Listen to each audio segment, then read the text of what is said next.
Hey everybody, and welcome to another Stukent Expert Session. Today we have the pleasure of hearing from Joe Lazauskas. Joe is the head of marketing for Contently and is a co-author of the best-selling book, The Storytelling Edge: How to Transform Your Business, Stop Screaming into the Void, and Make People Love You. As a technology and marketing journalist, Joe is a regular contributor to Fast Company and has written for Adweek, Digiday, and The Observer, amongst other publications. We are so excited to have you here today, Joe, to tell us about storytelling in business. Take it away. Hello, everyone, and thank you so much for joining us. My name is Joe Lazauskas. I'm the head of marketing at Contently, coming to you live from my self-quarantine bunker here in the heart of New York City. I imagine that a lot of you out there might be in the same situation. And I can't tell you how much I appreciate you spending this time with us. I'm super excited to talk to you about the art and science of storytelling here today. I think at a time like this, when we all crave that greater sense of human connection, of hope, of distraction a lot of the times, stories are the powerful force in our lives that give us that.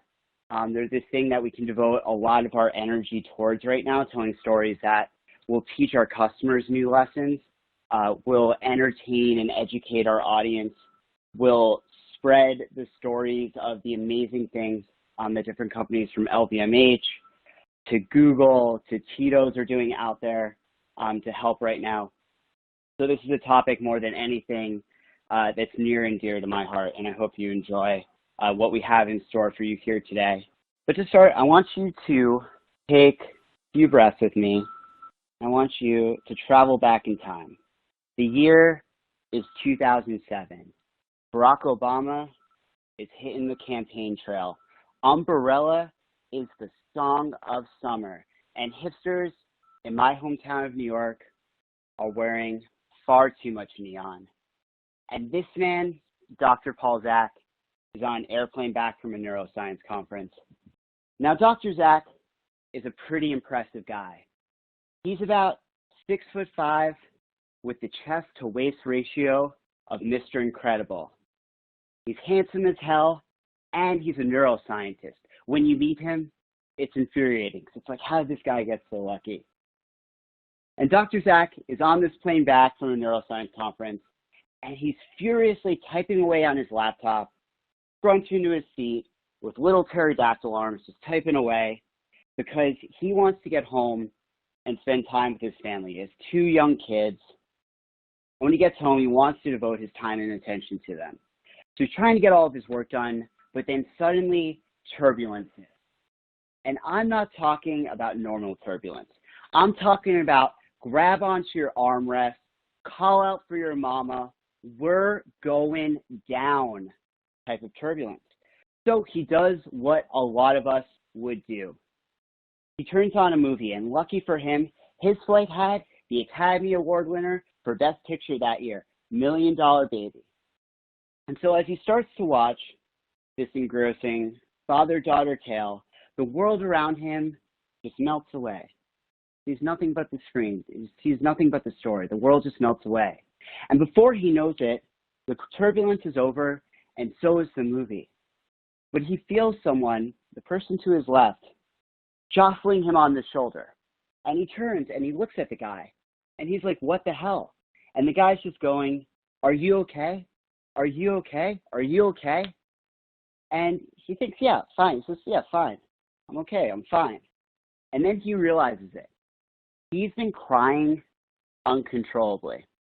And so he started thinking about this more. And the next day, Dr. Zak went into work and he ran into one of the psychologists on his team. And he told her about this experience that he had had on the plane.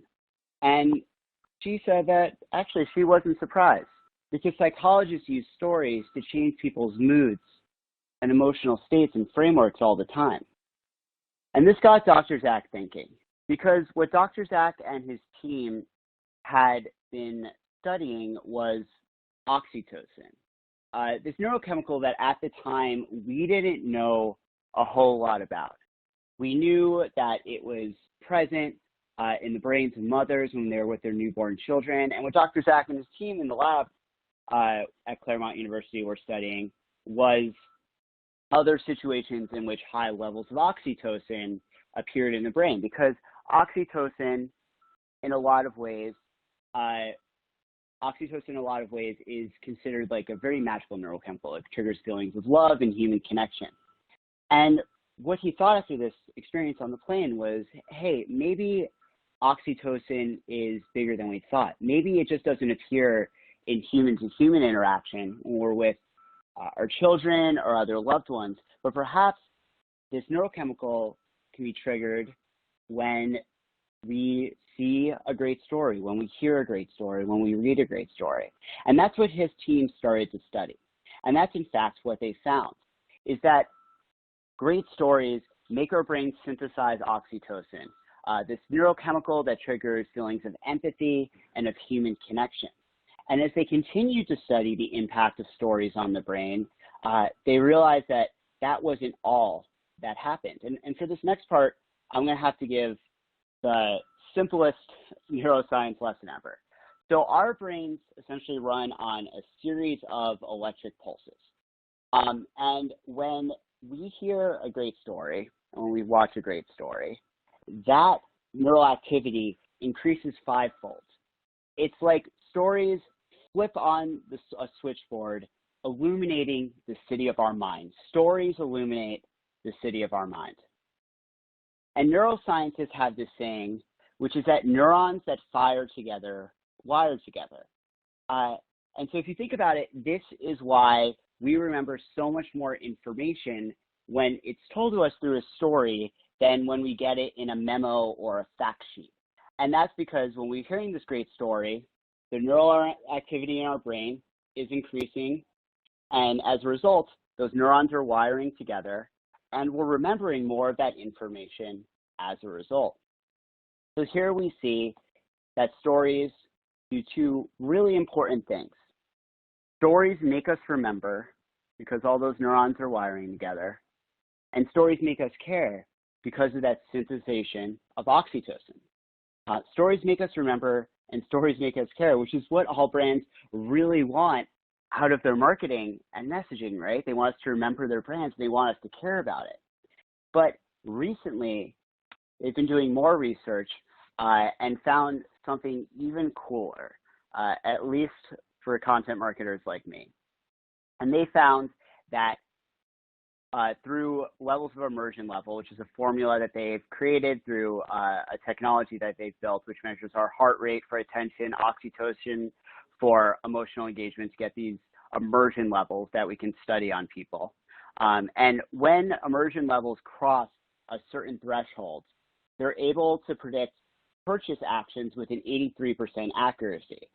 So essentially, if people in a study see a brand story and they're highly immersed in it, they're feeling those strong senses of connection, they could then predict with an 83% accuracy that they would go on to purchase something from that brand. And this is really cool because it shows us something else, which is that stories make our brains want to buy. Not all stories, but the best stories make our brains want to buy, which is what all brands really, really want. And the reason that content marketing works, why this practice that's grown leaps and bounds over the last 10 years of creating content to build meaningful relationships and engaging with your audience really works, is because our brains are programmed for stories.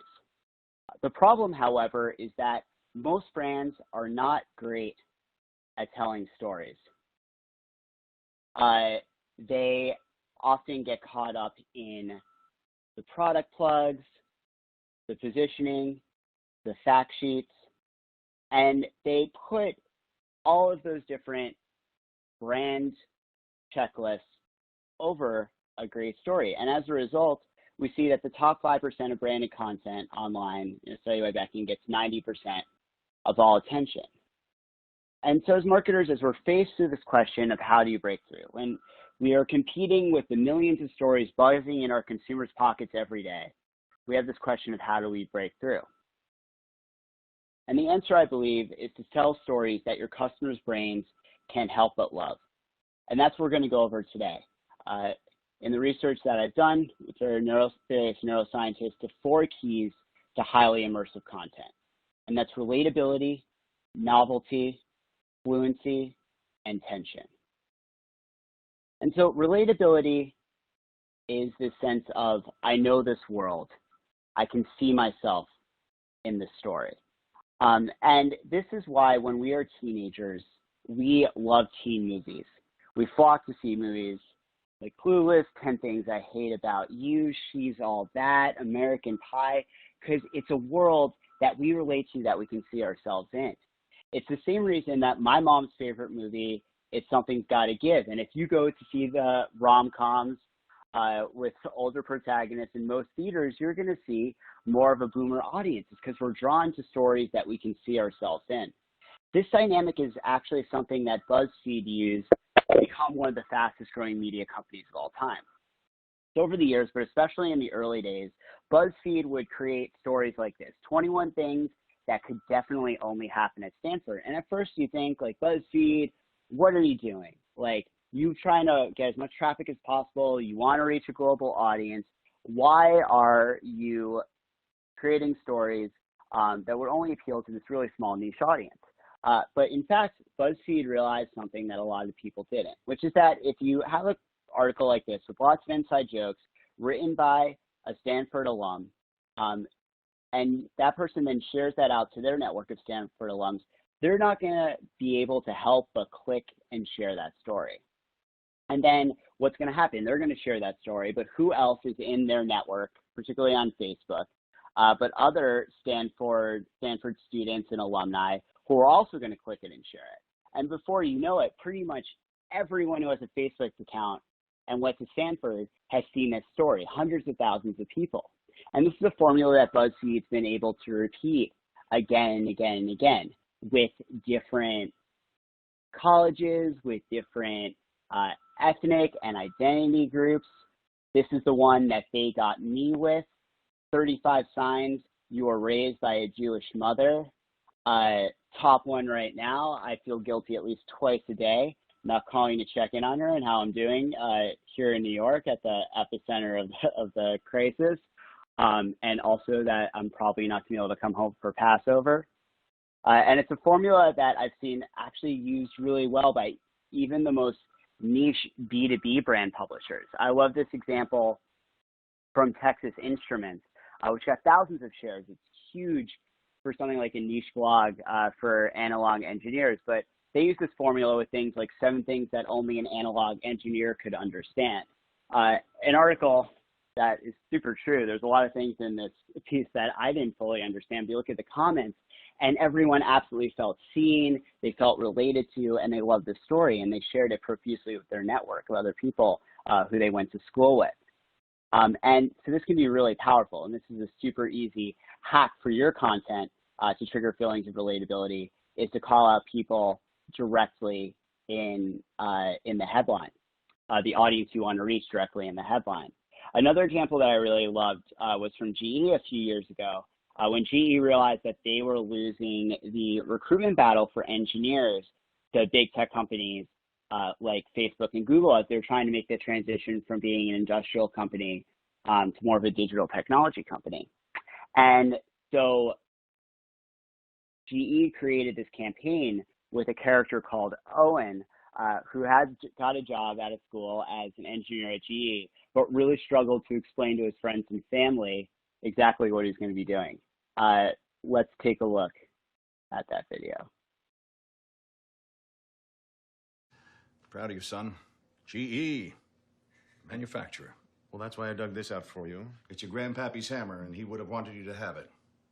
It meant a lot to him. Yes, GE makes powerful machines, but I'll be writing the code that will allow those machines to share information with each other. I'll be changing the way the world... You can't pick it up, can you?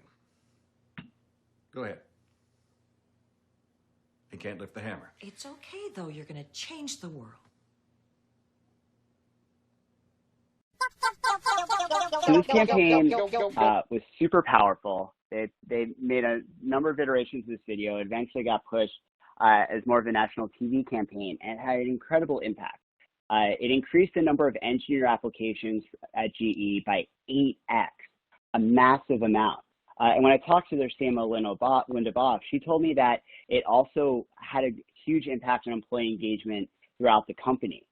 They would bring out the character who played Owen, the actor who played Owen, to different cookouts and events at GE, and they would treat him like a celebrity.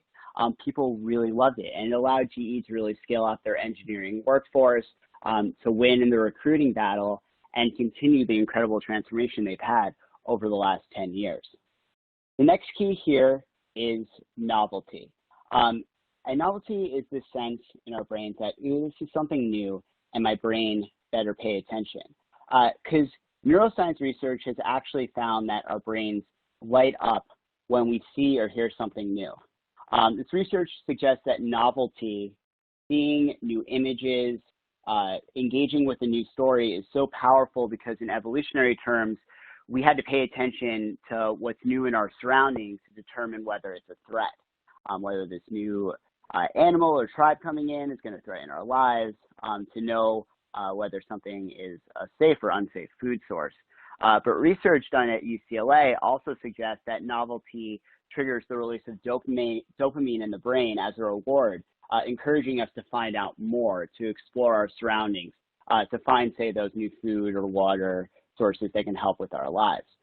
And so we basically get rewarded in our brains when we see something new to go and explore it further. This is why stories that introduce something new into our lives, new images, new concepts, perform much better than stories that just copycat content, that's mimicking the same stories on 10 tips for social media for small businesses that you can find online again and again. You need to really embrace new stories and new concepts to break through. One of my favorite examples of this is the story of Dollar Shave Club. So Dollar Shave Club was started by this man, Michael Dubin, who was a man after my own heart. He was an improv comic, and he was a part-time marketer in New York, and he found himself one day at a Christmas party being thrown by his dad. He was at this Christmas party being thrown by his dad, and he ended up talking to one of his dad's super crazy friends, seemingly super crazy friends, who's telling him about how he had these million razors in China that he could ship over and distribute in the United States, but he just didn't really know how or what the mechanism would be. And he thought about, like, kind of politely being like, okay, bye, see you later, and going to get another drink, but instead he continued to talk to this guy. And eventually he got this idea for a razor company. He thought, hey, going and getting razors is a huge pain in the ass. You have to go to CVS. You have to find one of those guys who works there to open up the cabinet, and then you have to pay $25 for like 3 razors. What if instead he just sent razors every single month to guys like him who just wanted a decent quality razor to shave with? And what if he made that super cheap, like say $1 a month? But unfortunately, Michael couldn't get funding. He didn't have a huge business acumen. So what he did is took his last $4.5 thousand and he decided to make a super funny video that he hoped would go viral and introduce his concept Hi, I'm Mike, to the world. founder of DollarShaveClub.com. What is DollarShaveClub.com? Well, for $1 a month, we send high-quality razors right to your door. Explain it to you. Yeah, if you probably $1. If not, look it Are the up blades any good? It was No. called Our Blades Are Effing Great. Our blades are And great. it is an absolutely hilarious video. Each razor that has shows so stainless many steel new blades, things. an aloe vera lubricating It strip, shows and a pivot head. dancing It's so bears, gentle a it has toddler can polio use it. jokes, And do you like spending it has $20 a babies in month a on brand name razors? wheelbarrow, it 19 has go to Roger machete. Federer. But it hilariously I'm good at also tennis. tells And the do story you of think Dollar Shave your Club and razor their needs a value vibrating proposition handle, a to the world. flashlight, a back scratcher, and and 10 blades? Your this handsome-ass investment, grandfather had one in the blade. long run, ended up creating a billion-dollar brand. So Dollar Shave Club released this video. People loved it. They got nearly 10,000 orders in the first day, within the first 48 hours. And then they didn't just rest on their storytelling laurels. Every new product, they would spin up a new hilarious viral video. They would ship a bathroom reader with every single order from Dollar Shave Club. They created Mel, which is this men's magazine that competes legitimately with GQ. And a few years ago, Unilever bought this brand, which analysts said was only worth $300 million on the market for $1 billion because of the incredible close relationships they had built with their audience. And through their novel storytelling, their ability to do things that other brands wouldn't. If you read Mel, it is like far more like honest and editorial and funny and brash than you'll see from most brand publications. And this really paid off. It built them an incredible brand off of a $5,000 content investment, which is probably the best ROI I have ever seen. Our next example is fluency. Their next element of storytelling is fluency, which is basically the concept of how easy it is to get absorbed in a story. And so this is something that I've said a lot. I'm no Hemingway. And as a writer, it's true. When Shane and I were writing The Storytelling Edge, I ran my writing through a grade level analysis, and I found, oh man, I write at a 7th grade level. Not so good. So then we ran Hemingway's writing through the same analyzer. And here's what we found, 4th grade level. And that got us thinking. We started running more and more writers through a grade level analyzer. And we found is that the best writers out there, J.K. Rowling, Cormac McCarthy, Stephen King, our favorite authors of all time, Toni Morrison, wrote at elementary school level. Whereas the worst writers from the most awful business books that we could find tended to write at a grad school or college level. And then we found something even more interesting, which is that most consumers don't read at a high school level. And even those of us that do don't really enjoy reading things that are written at a high school or a grad school level. They tend to be obtuse and convoluted. And yet so many brands, when they're creating their white papers, when they're writing, tend to shoot for higher grade reading levels. They tend to conflate complexity with authority. We tend to think that if I use a lot of big words, a lot of jargon, a lot of complex sentence structure, people will think that I'm really smart. If I put out those white papers with tiny little type and just a few graphics, this will seem very serious, very authoritative. But in fact, all you're doing in that case is putting up a wall between you and the audience you're trying to reach. You're making it harder for them to engage with your stories and engage with your content. The same is true for video. So much corporate video that I've seen as a marketer and a strategist is, your old, boring, white CEO droning onto a camera for 25 minutes on end. When in fact, companies like NowThis and neuroscience researchers have found that most consumers tune out if there's not action within the first 3 seconds of a video as well as story. This here is looking at some stats from a study that NeuroInsight, which I recently did some political advertising research with, found, which is one that if you have an early story arc, this is in social video in particular, if you have an early story arc within the first 3 seconds, you're going to see a 50% increase in 3-second or longer true views. The presence of people triggers an 133% increase in emotional engagement. Topical content triggers a 32% increase, and as does text and subtitles at a 28% mark. And this is pretty logical, right? Because what we've also found is that 85% of social video is watched without sound on, which is text and subtitles. That's something you also want to do to make it super fluent for people in the environment that it's native to in the feed. So really, when you're thinking through your content of how can I make this as fluent as possible, how can I break down the barriers between me and my audience, you need to think about the channel. Am I making this content native to the experience of engaging with the channel that it's on, whether that's having more of the article to be read all the way through in the newsletter, like our editor-in-chief Jordan does in his Casual Friday emails, with quick action and subtitles within video content. And then in written content, distilling it down into the simplest language and the simplest concepts possible, and also using first person to draw people in and make it more relatable. And so often, the default that we have in our industry for when we are going to put out big reports, big research, the big raw content that we have spent months on is let's make it a PDF because PDF seems official, executives can print it out. Yeah, let's make a PDF. But in fact, that is not the most fluent way by far for us to engage people with our stories. PDFs are optimized for really one format, which is printing stuff out, and who really prints anything out anymore? Contently has this technology called Docalytics, in which we're able to track engagement metrics on PDFs, including prints. And let me tell you, less than 10% of people ever print out a PDF. Instead, we should be thinking for our big research, our big stories, the content we've put all this effort into, newer and more engaging formats to tell those stories in.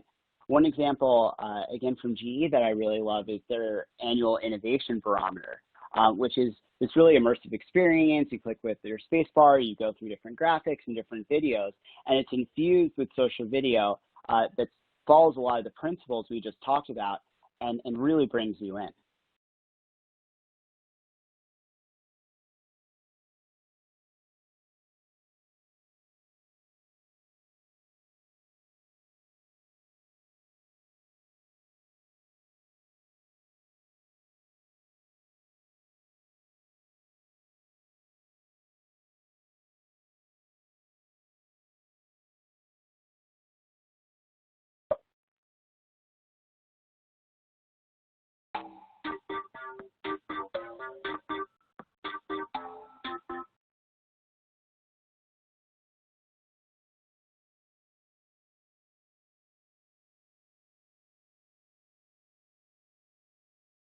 And so I love that video from a brand like GE because it shows the way we can use all those different elements to immerse people fully.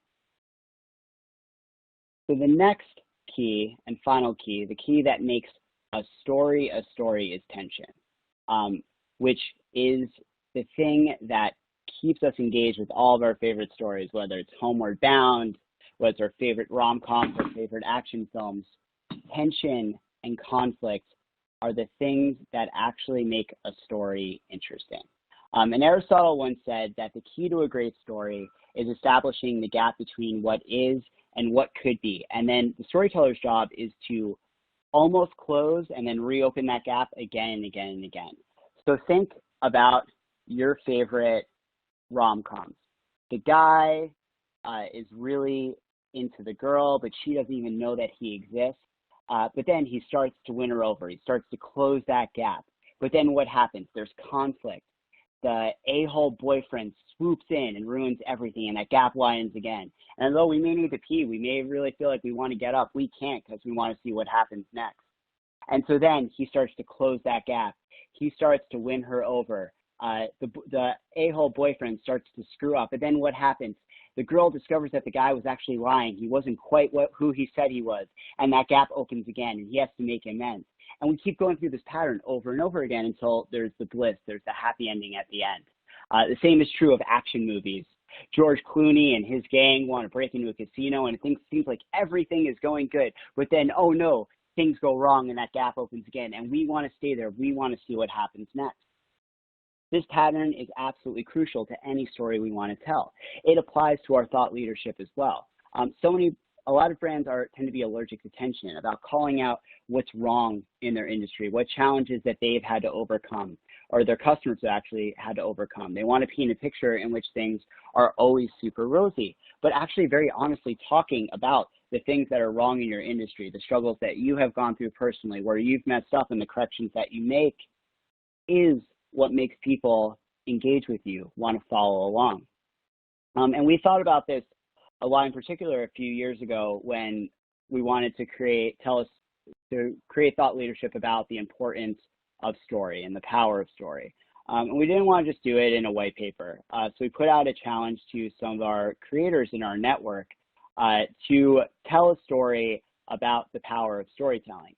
And in a lot of ways, it is my favorite piece of thought leadership that we've ever created.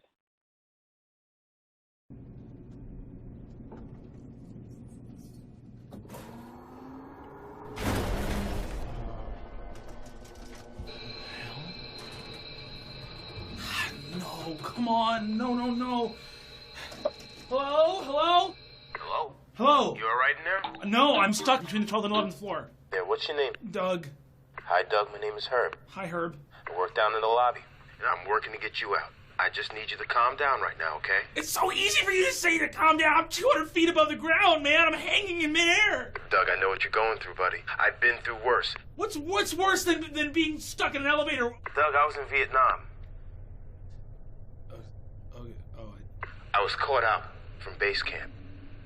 Next thing you know, I found myself caught in a snare, hanging from a tree upside down. For 3 days, Doug. 3 days? No food, no water.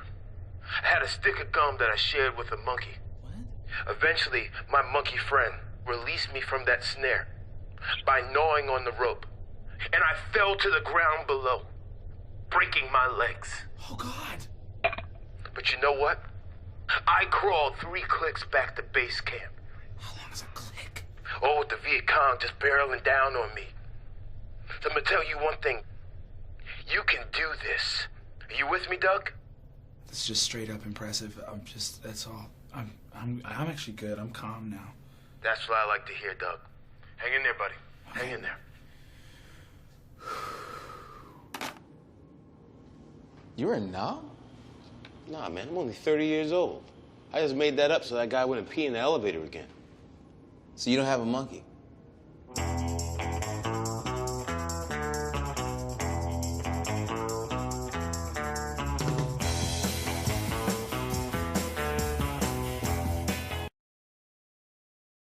And so one thing I would just really encourage you guys to do as you are going through the process of creating content, ideating content, use some of these keys as a checklist.